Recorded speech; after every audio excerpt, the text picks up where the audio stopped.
যুবভারতীতে Messi কাণ্ডে টিকিটের টাকা ফেরতের আশ্বাস দিলেন ক্রীড়ামন্ত্রী। দ্রুত খোলা হবে মেসি কাণ্ডের ফাইল, আশ্বাস নিশীথ প্রামাণিকের।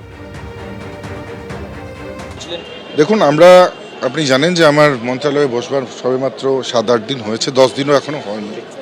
কিন্তু বসেই প্রথম আমার যেটা লক্ষ্য ছিল যে মানুষগুলো প্রতারিত হয়েছে, যে মানুষগুলো খেলাধুলোর আঙিনায় এসে, ক্রীড়াঙ্গনে এসে যারা অপমানিত হয়েছে, লাঞ্ছিত হয়েছে, যারা চোখের জল ভাসিয়ে যাদেরকে এই ক্রীড়াঙ্গন থেকে ফিরতে হয়েছে, সেই মানুষগুলোর ন্যূনতম সম্মান আমি ফিরিয়ে দেব।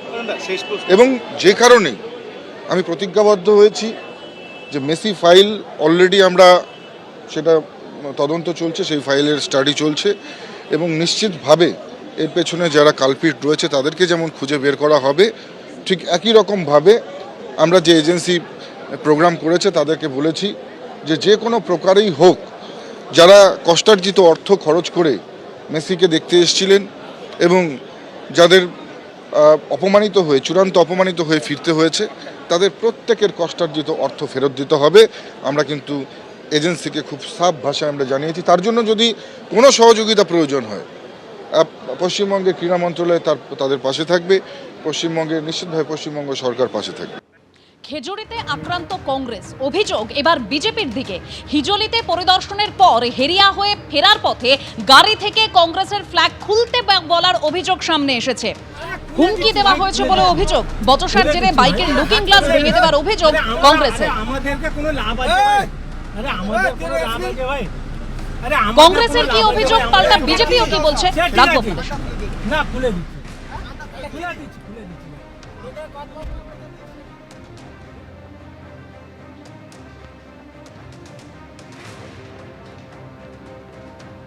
ওই শ্যামপুর কটকা আছে না, যেখানে তোমার বোগা স্বাস্থ্যকেন্দ্র বলে একটা জায়গা আছে, ওখানে আমরা এসে গাড়িতে 3টা মোটরসাইকেল করে ফলো করছে আমাকে। সামনে নীলকা মুক্ত আমাদের মহিলা ছিল, বলছে যে দুজন ছিল মোটরসাইকেলের সামনে, গাড়ির সামনে ফাট করে দাঁড়ালো, গাড়িটা বাদ দিয়ে থামতে হলো। নেমে চিৎকার চেঁচামেচি, ট্রাক খুলো, এখুলো সেগুলো, হ্যান ত্যান ঝামেলা, না হলে গালিগুলো পুড়িয়ে দেবো এসব। ড্রাইভার যে ডান দিকে, ড্রাইভার সঙ্গে ড্রাইভার তো নামবে না, খুলবে না এসে বলছিল, আর ডান দিকে লুকিং গ্লাসটা ভেঙে দিয়েছে। বিজেপির লোক তো, বিজেপি পরিষ্কার বলেছে।